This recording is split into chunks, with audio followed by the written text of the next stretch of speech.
Baik,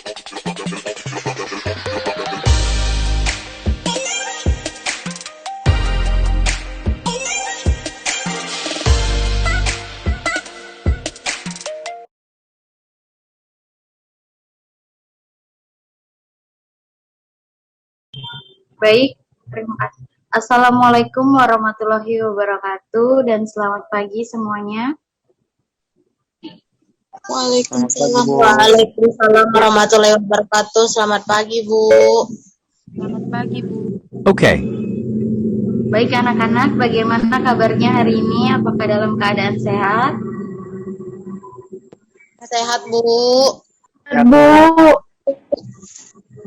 Alhamdulillah.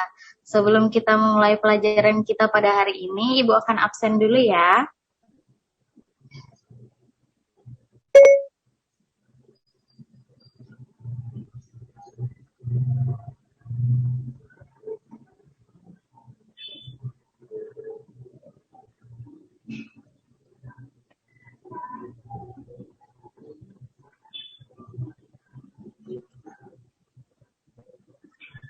Yang pertama, Rizka Ramadana.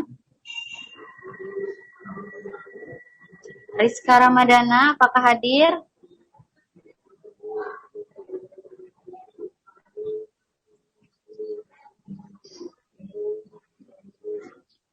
Nanda Vesensius.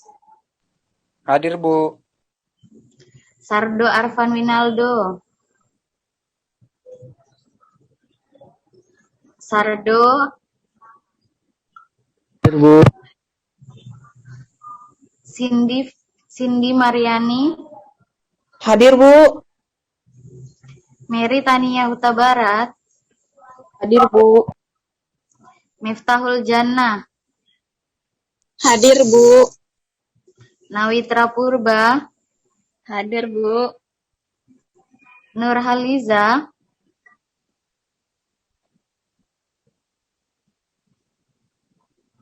Nurhaliza.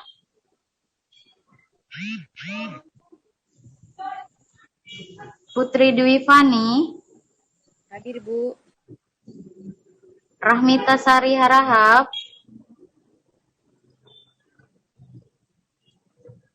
Rahmita Sari Harahap.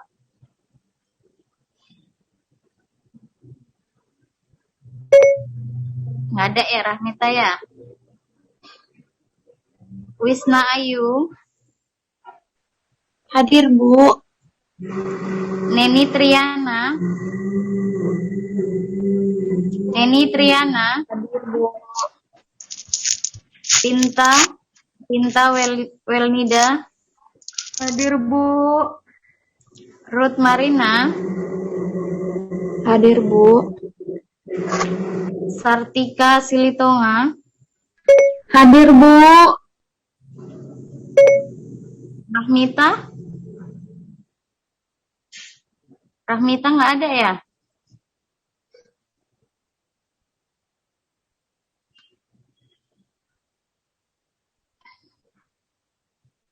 Baik, kita mulai saja pembelajaran kita hari ini ya. Pada pertemuan sebelumnya, kita sudah membahas mengenai sejarah dan definisi uang. Maka pada pertemuan kali ini, kita akan membahas mengenai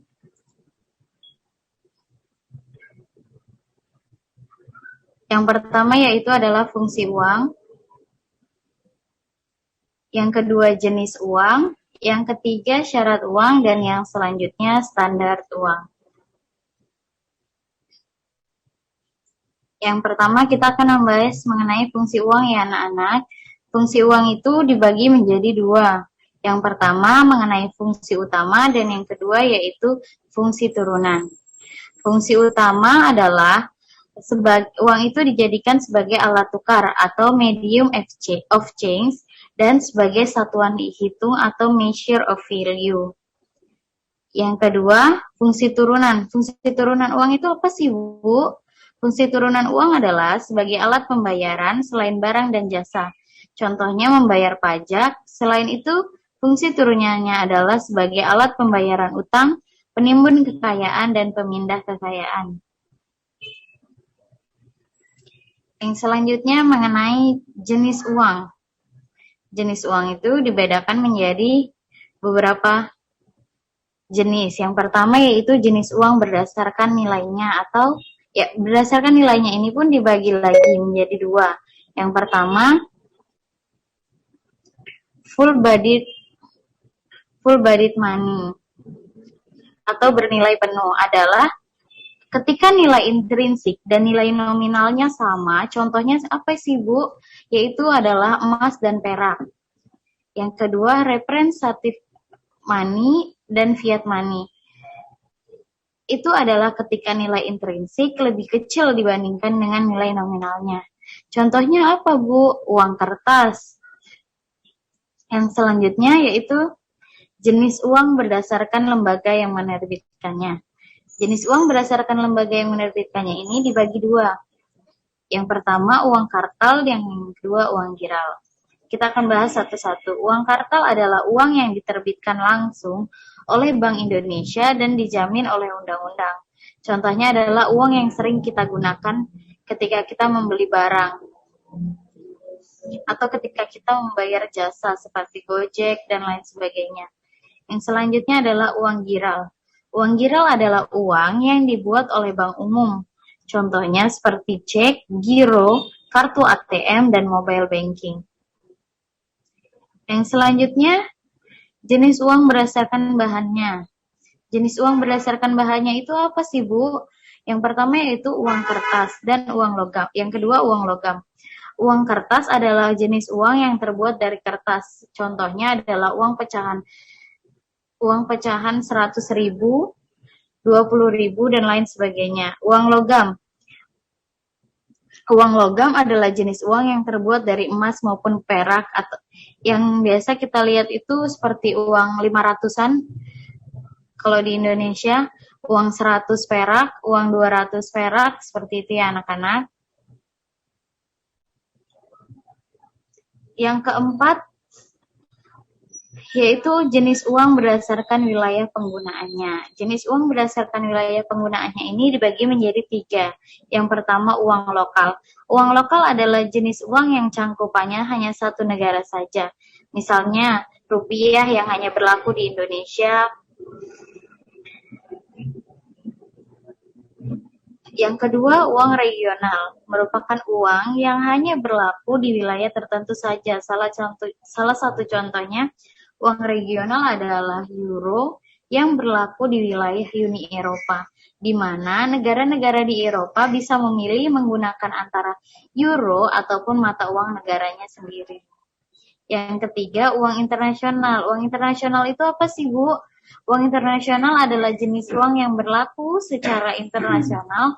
Contohnya seperti dolar Amerika yang berlaku di mana saja. Pada poin selanjutnya, kita akan membahas mengenai syarat uang. Seperti yang kita ketahui, tidak semua benda dapat dijadikan sebagai uang. Kenapa? Karena benda dapat dijadikan sebagai uang apabila telah memenuhi berbagai syarat. Apa aja sih, Bu, syaratnya? Yang pertama yaitu acceptability. Acceptability yaitu kegunaannya harus bisa diterima oleh orang banyak. Yang kedua, durability. Artinya, uang harus bertahan lama dan tidak mudah rusak. Yang ketiga, stability of value. Yang artinya bahwa uang itu harus stabil dalam waktu yang cukup lama. Yang selanjutnya, portability and storable. Di sini berarti uang harus mudah disimpan dan mudah dibawa. Selanjutnya, divisibility. Artinya, uang harus bisa dibagi menjadi bagian kecil tetapi tidak mengurangi nilainya.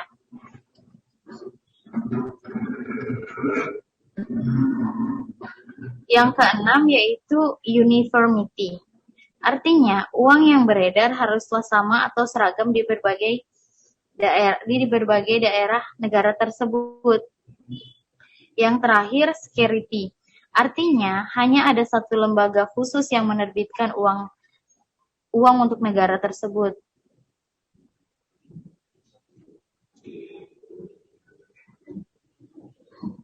Untuk poin yang terakhir yaitu mengenai standar uang. Standar uang itu dibagi menjadi dua macam, yaitu standar logam dan standar kertas. Standar logam apa sih, Bu? Standar logam ini memiliki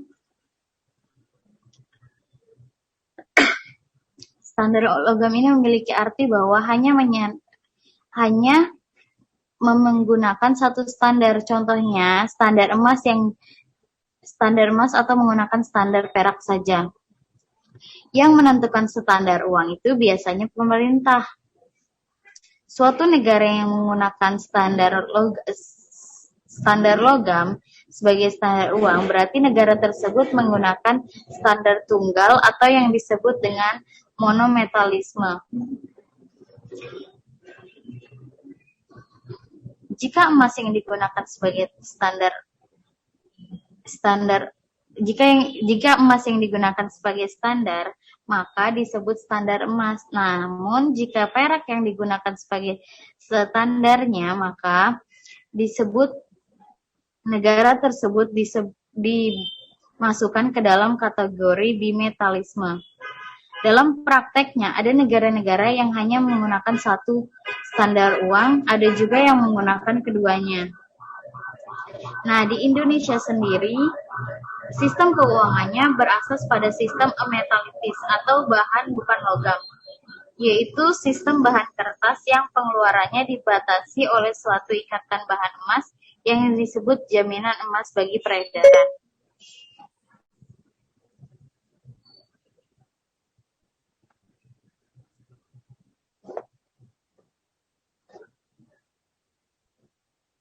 Nah, sekiranya itu saja materi kita pada hari ini. Kepada anak-anak ibu yang ingin bertanya mengenai materi kita atau ada yang masih ingin kurang jelas, Bu, gitu. Boleh ditanyain sama Ibu ya.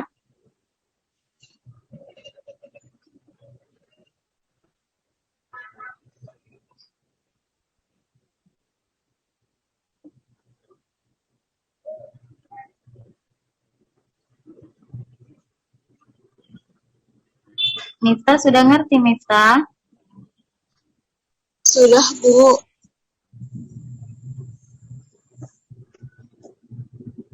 Bagaimana dengan anak-anak ibu yang lain? Apakah masih ada yang kurang mengerti?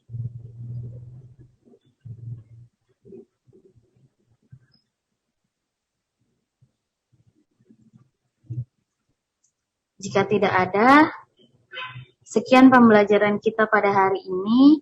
Kurang dan lebihnya Ibu mohon maaf. Wassalamualaikum warahmatullahi wabarakatuh.